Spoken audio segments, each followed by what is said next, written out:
My name is Vaughn Troyer. I'm from Hummel Group, and I get to talk about implementing vision today. And this is on the broader track. I better open it up, about culture, right? Tactical culture, is that what it says? Cultural tactics, okay?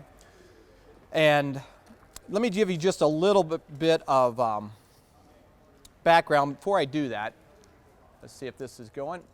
Okay, I thought I'd start with this quote by Yogi Berra. You guys know who Yogi Berra is. Former catcher of the Yankees back in the 50s. If you don't know where you are going, you might end up someplace else, okay? I think that's a good start to vision. Where are we going? Just a little bit on my background. For the last 12 years, I've been in the role of president at Hummel Group. And really what I've been in charge of is a lot of the administration, human resources, and then just strategy and operations and kind of overall leadership. I've also had the opportunity to go to quite a few different leadership seminars. There's a group that meets in Walnut Creek called Developing Excellence for the last 15 years. That has been incredibly valuable to me. There is John Stalwart. He did a cohort on the serving leader. We have an industry group that we work with. And what I have found as I go through these different leadership groups is that leadership is something we can improve at, okay? It's not that you're just born, either you have or you don't. We can grow at that. And that's been encouraging for me. I learn things, it seems like incrementally you pick up something. My hope is that today there's little nuggets that are incremental to your development, okay? It doesn't have to be something big, maybe it will be, but yeah, I just want to encourage you, it's little by little, and I think I'm better now than I was 12 years ago. I better be, right, at what I do. And I look around and I see a lot of good, knowledgeable people here, a lot of great businesses. One thing came to me as I saw all the people around. Holmes County and the surrounding counties, we are blessed. We have great businesses. Some of the other areas that we have offices, you see some struggling, maybe the economy isn't as well. Come back here, and I'm just blown away by how many great businesses we have. And part of that is you are taking time a day out of your business to come here and learn. And that's important, okay? So you're to be commended for that. Some of my experience or learning has been through experience. So it says experience is a good teacher, but her fees are really high. That is true, okay? So maybe something I share today can help you from experiencing something that's really costly. Maybe you can be proactive and avoid it, okay? So I've been asked to talk about vision, and as I went through this, I realized that Hummel Group, okay, we got some work to do on our own vision. So I'm learning along with you here. What jumped out to me is we have a lot of other things written down, mission statements, guiding principles, some things I'll share, but we don't have a written vision statement. Isn't that crazy? Here I am talking about vision, but I think we do have some vision, but I've got some work to do, okay? So that was a good thing for me to realize. And I'm going to start a little bit on a rabbit trail before I come back to vision. And that rabbit trail is going to be, I want to talk about culture. And again, that's the broader tract of what we're talking about, cultural tactics. And culture is something that's soft, okay? You don't build it, you don't sell it, it's not a product that you can put your hands around, okay? But your business has a culture. And maybe I should ask, how many here are business owners, okay? And any here that are really kind of general managers or really in charge of something? Okay. So your business does have a culture, okay? Every business has a culture. I remember when we bought an agency up in Orville, it took 10 years to change that culture of that location. And I've come to realize that we've bought several businesses, several offices. Probably more important than anything else than the financials is what's the culture of that office. Because culture is incredibly important. And as the owner or manager, you own it. If you don't like your culture, it's you, okay? And we'll come back to that. But culture is incredibly important. So let's So what is culture? I stole these next couple of slides from an agency leadership group I was part of. So just full disclosure. It says that culture is core values that show up in everyday behaviors. Okay, when you go into a restaurant, I'm sure you've been in restaurants, you walk in, one has incredible service, and you go to another restaurant and the service is really lousy. Or you go to a hotel, one of them is, this is fantastic, they're kind, it's clean. You go to another one, it's maybe the same brand, and it's just, it's not neat, it's not nice, okay? That is culture. And culture has shaped the behaviors of every one of those employees in those locations, okay? And what is the difference? I think it comes right back to the leadership and management of those locations. So one piece of homework I'd like to start with you, okay? I'd like you to think about this. I'd like you to think about your industry. What is a business in your industry that is really, you'd say they're outstanding? And what's another business, could be competitors, that you would say they don't get it, okay?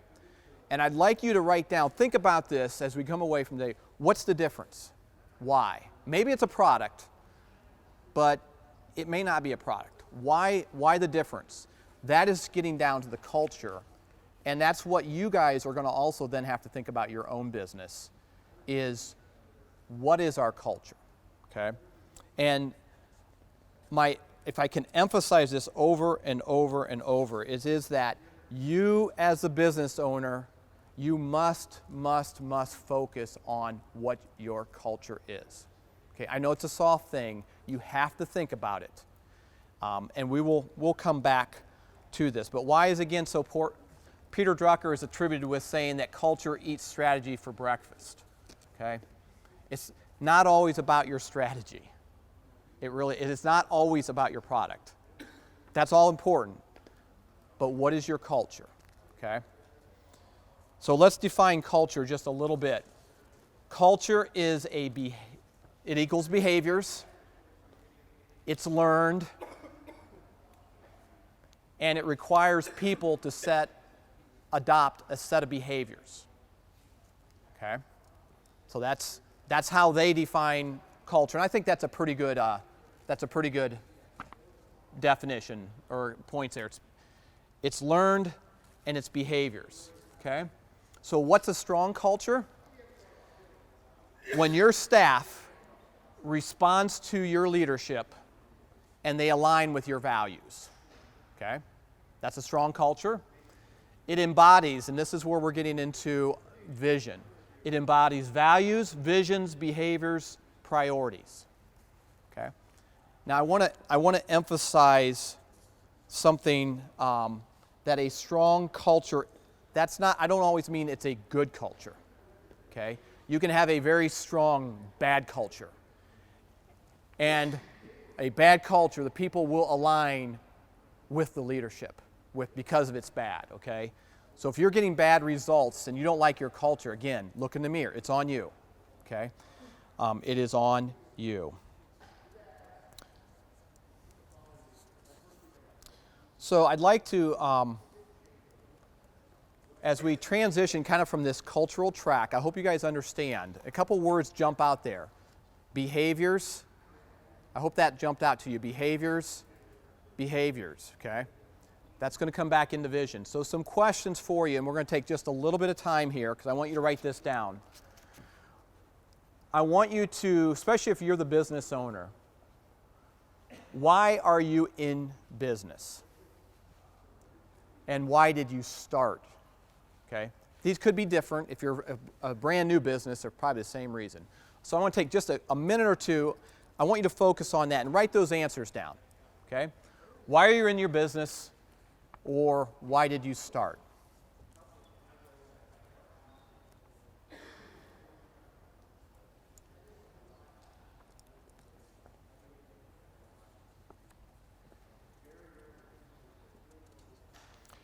And I'm curious if anyone would be willing to share one of those answers. Why are you in business, or why did you start?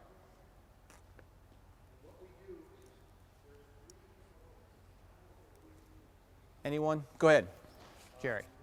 My business, I started it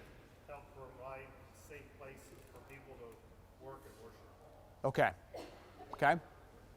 Jerry's in the, I talked with him earlier. He has some consulting for churches around security and safety and other organizations. Okay.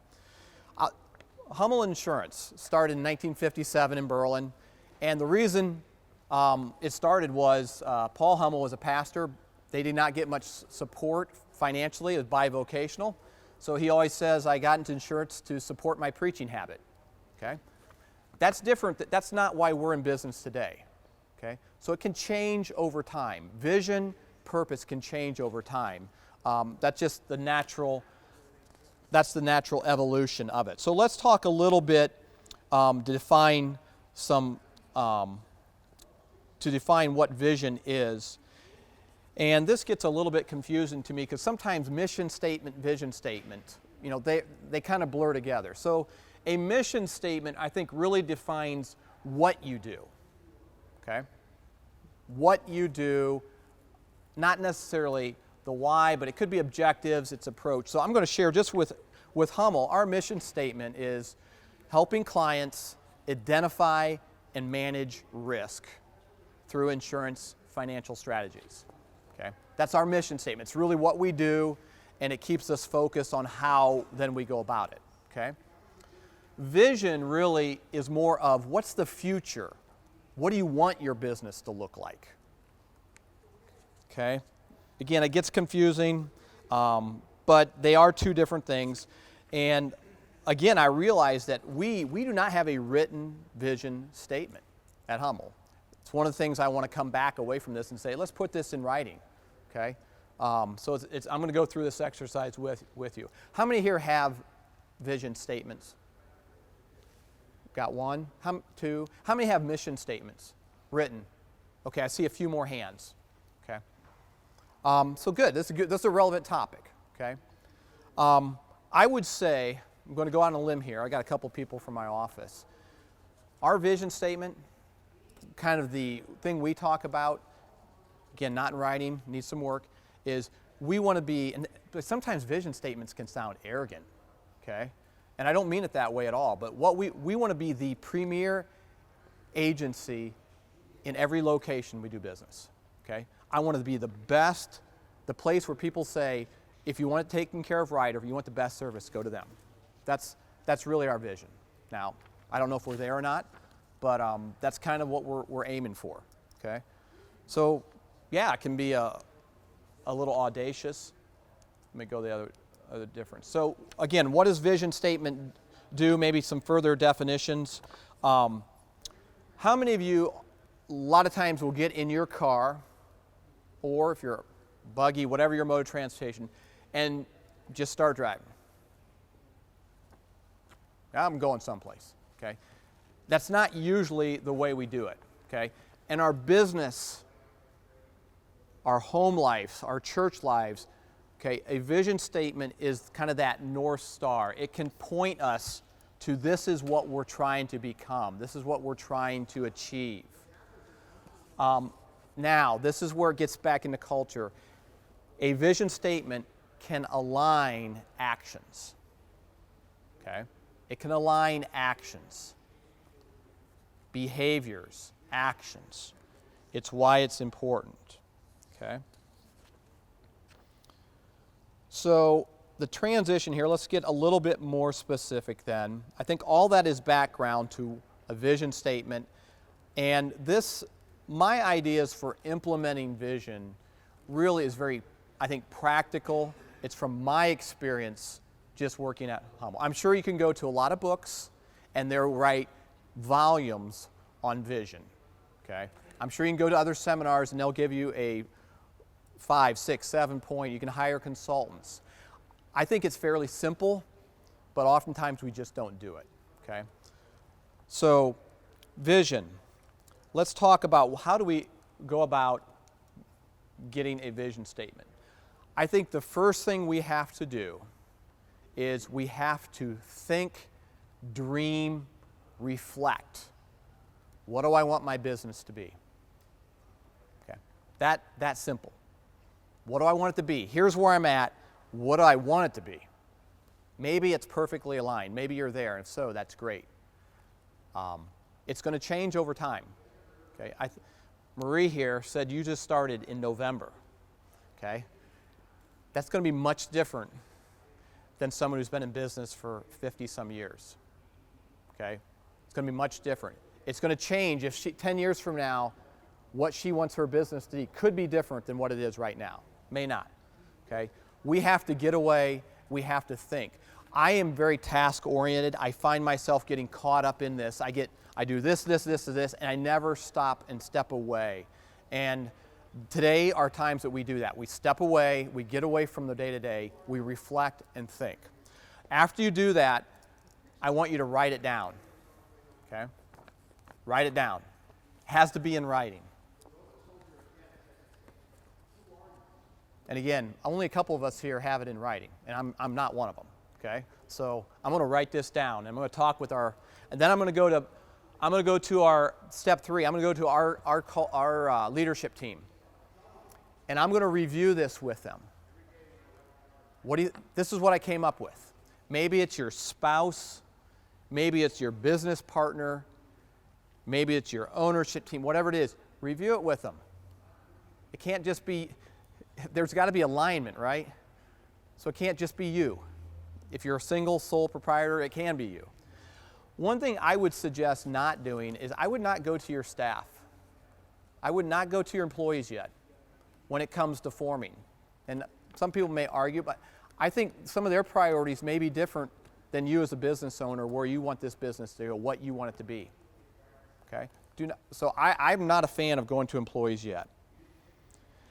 After you do that, after you talk it over, you think about it, write it down, because it could change. Okay? Write it down again. And repeat this process. Repeat the process. In some ways, I say live with it. Reflect with it. Isn't that simple? I could probably quit right now, but I can't. I got a few more minutes to go. Okay? That's simple. But the critical thing here is to really have it impact your business. Living with it as an owner means there's certain things you have to do with that. Okay? So living with it means you've got to understand, what does that require of me? Okay? Okay, we talked about aligning behaviors. It's going to demand something of me. Like Chris had shared, there are certain things that he stopped doing. Okay? It may mean that I stop doing some things and I start doing some things, because if I don't change my behavior, I'm not going to get there. Okay? I've got to understand it. It also means that I've got to make sure that I'm going to make it happen. So I use the example here. Hummel Group, we could have the vision that we are going to be the largest insurance agency in the country. Okay, in the U.S. You know what? That doesn't resonate with me. Not at all. Could it happen? Probably could. I don't have any desire to do that right now. That's not our vision. If I don't own it, if I'm not going to decide to make it happen, that better not be my vision. Okay? We got to own it. We got to decide, I want that to happen, I can do that. Sometimes vision statements might seem audacious. Other times, your vision statement might be very simple. I just want to provide a way that I can be with my family and we can work together and make a living. That's great. If that's your vision, there's nothing wrong with that. Don't be ashamed of it, but you got to own it. It's got to be you, and you've got to decide, I'm going to make that happen. Okay? Implementation. Then you've got to implement that vision. And to me, this is where the rubber meets the road. Probably what Carl and Sam are going to talk more about, but you've got to clearly communicate it in order to implement it. Okay? And this has been kind of what I've learned over the last few times, but you've got to communicate it. Okay? You got to communicate it. You have to communicate it. Okay? I hope you're catching on. You've got to communicate your vision. Otherwise, it's right in here. Okay? It won't change anything in your business if you don't communicate it. So let's talk a little bit about that. There's a guy by the name of Larry Linney who does some consulting in the insurance agency business, and this is his phrase, and wow, has this resonated with me. Words shape culture, okay? And that isn't just words on a wall or on a plaque in your business. Okay, those can be fine. You know, you can put stuff up here, but if they're just words on a wall, that's not by itself. They have to be verbally communicated. They have to be visually communicated. They have to be it's got to be experienced as a communication. Okay, communicate it. So something that I've embodied this and said, okay, word shape culture, something I try to do, and I don't know if you guys would say these, Carl and Andrew work for us, if they think this is effective, but when we have staff meetings, I try to every meeting build in, here's the behaviors, here's the values, here's our mission statement. Verbally, I repeat it. You may need to say, every meeting you start, you may say, okay, words shape my culture. I'm going to repeat our mission statement. I'm going to repeat our vision statement. Every meeting, we're going to start off with that. Let's keep in mind, where are we going? This is what we're trying to achieve. Okay? If you are a manager and you have 3 people, you have to communicate that to them. They have to understand it. They will align with the whole organization if they hear it repeatedly. Words shape culture. It is true. It will get alignment. Wrong way here. So talk about it, repeat it, communicate it. If you don't do that, vision's just, it's in your head, right? No one's going to adopt it. It's not going to align behavior. So what does that mean for Hummel Group? I'll just try to do this probably imperfectly, but so for Hummel Group, when we talk about, hey, here's what we are about. We help clients identify and manage risk, okay, through insurance. If we do that well, that customer, when they have a financial catastrophe, okay, premature death, fire, serious auto accident, whatever it might be, that's a financial catastrophe. If we do our job right, do it well, we will give them a check when they need it most. If we do our job poorly, they will be bankrupt, potentially. They could be financially, their family could be just in a way they cannot recover. Okay, there could be all kinds of emotional and financial hardship.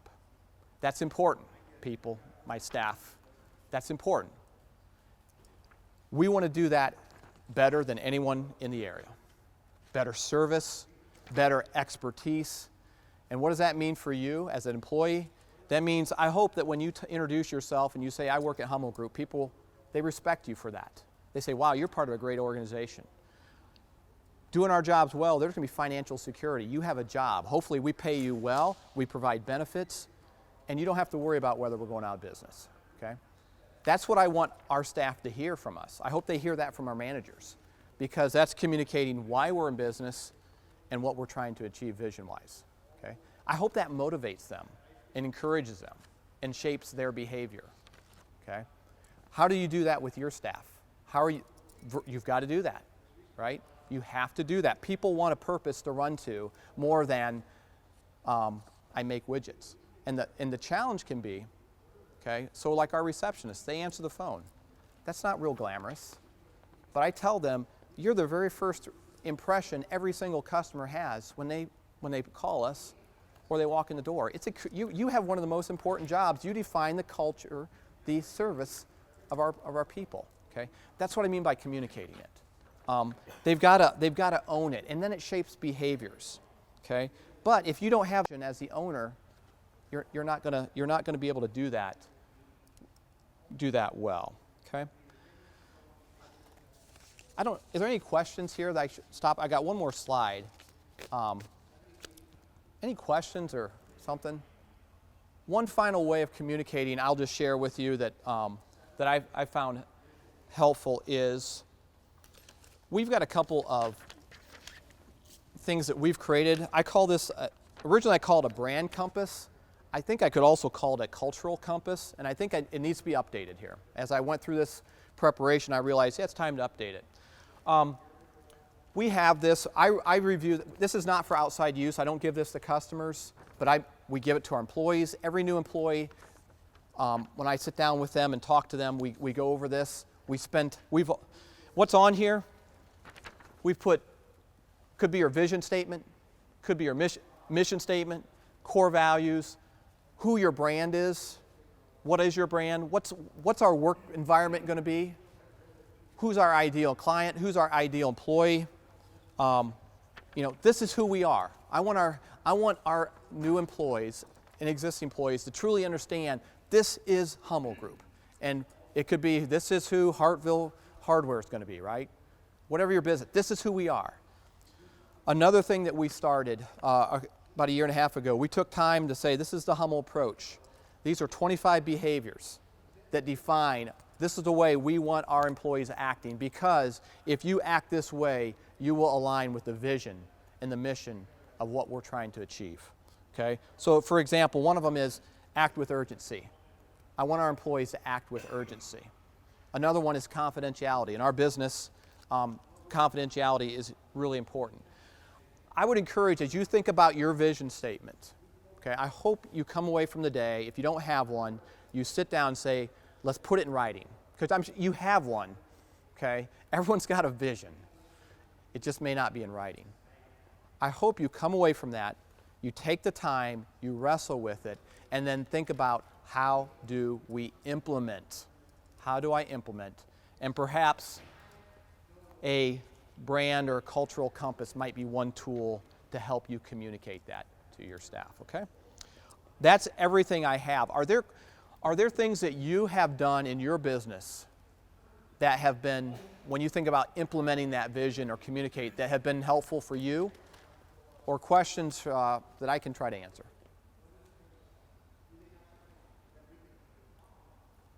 There's a lot of resources around here. I see Sam sitting here. Sam Yoder has done a lot of work, I think, with culture in his business. Carl is going to be talking next in this cultural.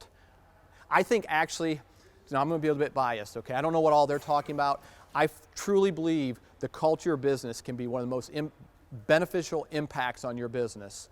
And I would encourage you to think about, if you haven't spent time on culture, sit in with Carl, sit in with Sam, because remember, it does say culture eats strategy for breakfast. It does. It's a soft skill. It changes your business, okay? And if you don't know where you're going, you'll probably end up someplace else, okay? So, anything else? Questions that we have? You have? Go ahead. Good. So you mentioned something about, like, basically you're not really drawn to the idea of being the biggest insurance company in In the nation, yeah. Well, yeah. I don't know. I've been living in Columbus the last couple of months. The nationwide building is pretty big. It seems like like a pretty difficult thing. Do you think that would be more appealing to you if it was more reasonable? So, I don't know. I mean, I look at sometimes you look at these big things, you're like, I know what's required to get there. I'm not willing to make that sacrifice to get there. So, yeah, maybe it would be different. But, yeah, I think I would know how you would start growing. You know, we want to double in 2 years. Well, you can do that, but you're going to make sacrifices to do it. And so it's got to align with your values and your vision. So, and some people want to do it. That's great. Go for it. So, Sam. When you have an employee that's not engaged or it's not doing what they're supposed to, and you sit down and, I know the right word is to reprimand them, or you talk through that, do you use your core values Yes. to Yeah. go there? One reason we put this in writing was because if we have people not aligned, okay, remember alignment, behavior is all part of this. We can go to it and say, hey, we've talked about this. This is who we are. This is our expectation. Yes, I think it simplifies those conversations, clarifies them. Do you think the outside culture influences the inside culture? You're talking about in the society as a whole? Yes. I do. Because you run I into do. things where your employees can say, it's not politically correct for you to require this of me. As Oh. like maybe you would say something like in our culture and mission statement or value statement, we would want you to not, you would want you to respect people and not use words that weren't appropriate yeah. and whatever. And they're like, you can't tell me that I can't do that. Yeah. Kind of thing. So we also do some of this before we hire, because what you'll find is when people know exactly what your culture and your values and where you're going, if they don't want to be a part of that, I mean, I tell people hiring isn't just about us, it's about you. You need to be with the right employer, okay? You need to pick the right employer for you. So let's align, let's make sure, and that's why, like, even the ideal employee, I will go over people we're hiring and say, this is our ideal employee, this is what they, and if that doesn't fit, who you are, that we're probably not the right fit for you.